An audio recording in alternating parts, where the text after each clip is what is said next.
iman hubbuna lil watan.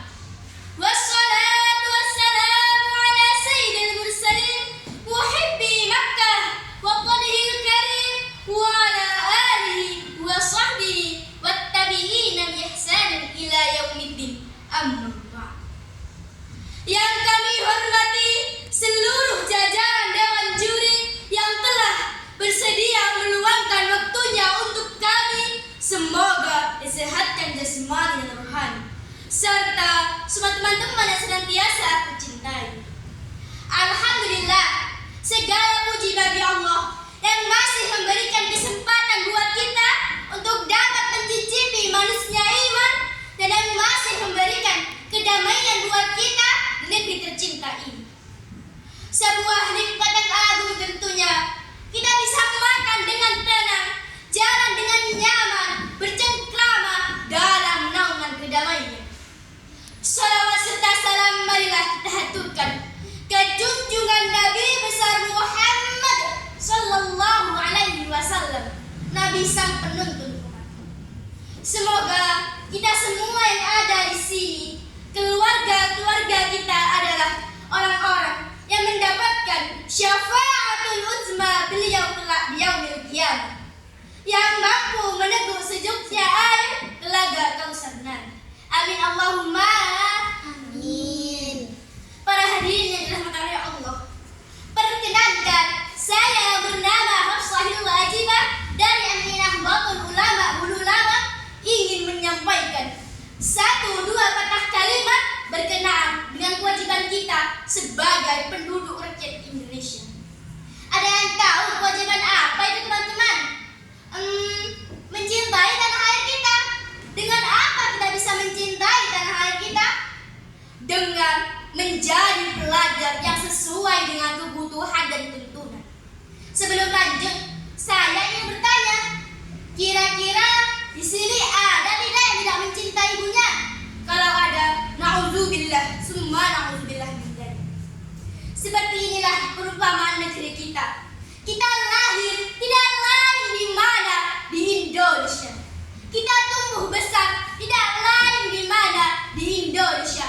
Kita makan, kita minum dari sumber mata air mana? Sumber mata air Indonesia.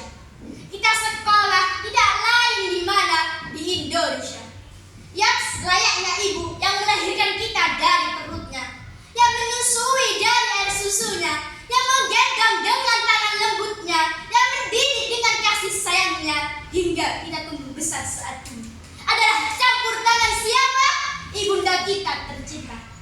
Tentu Tuhan ada di belakang ibunda kita, namun secara tersirat mata adalah buaya ibunda kita tercinta. Teman-teman yang saya cintai, jika saya menggambarkan tanah air ini dengan ibunda kita, maka sudah selayaknya kita bisa berbakti pada tanah air kita ini seperti kewajiban kita berbakti pada ibunda kita. Terus dengan apa kita bisa berbakti pada tanah air kita ini? Yang pertama, dengan mencintainya selayaknya kita mencintai ibunda kita. Saya mau tanya nih sama teman-teman, kira-kira Nabi Muhammad berat tidak untuk meninggalkan tanah kelahirannya? Ayo jawab yang keras.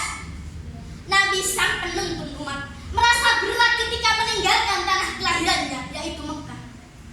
Idza tarahalta anqaw wa qad qadaru alla tufarqahum farrahilunahum. Jika engkau terpaksa meninggalkan suatu kaum, padahal engkau tidak ditakdirkan untuk tidak meninggalkan mereka, ketahuilah bukan engkau yang meninggalkan mereka, tetapi mereka lah yang meninggalkanmu. Lantas, bagaimana kita bisa membuktikan kecintaan kita pada tanah air kita ini? A'udzu billahi minasyaitonir rajim. Bismillahirrahmanirrahim. Wa ma kana al-mu'minuna liyanfiru kaffah walaula nafara min kulli firqatin minhum ta'ifatun liyatafaqahu fid din wa liyundiru qaumahum idza raja'u ilaihim la'allahum yahdharun. Surat At-Taubah ayat 122. Dalam arti singkatnya, andil kita adalah dengan menjaga tanah air kita ini agar terus mempertahankan eksistensinya sebagai negara jaya yang sesuai dengan kemampuan dan kekuatan kita masing-masing. Sebagai pelajar, dengan bersungguh-sungguh kita belajar, kita telah berusaha ikut andil untuk negeri kita sebagai wujud kecintaan kita pada tanah air kita ini, untuk mendongkrak sumber daya manusia sehingga negara kita bisa semakin maju dan semakin maju. Akhirnya, hanya ini yang bisa saya haturkan. Semoga bermanfaat. Kurang lebihnya saya mohon maaf. Bidul laut seperti kolam, ikan paus pandai menyelam. Dari lubuk hati yang paling dalam, saya tutup penampilan ini dengan salam. Wallah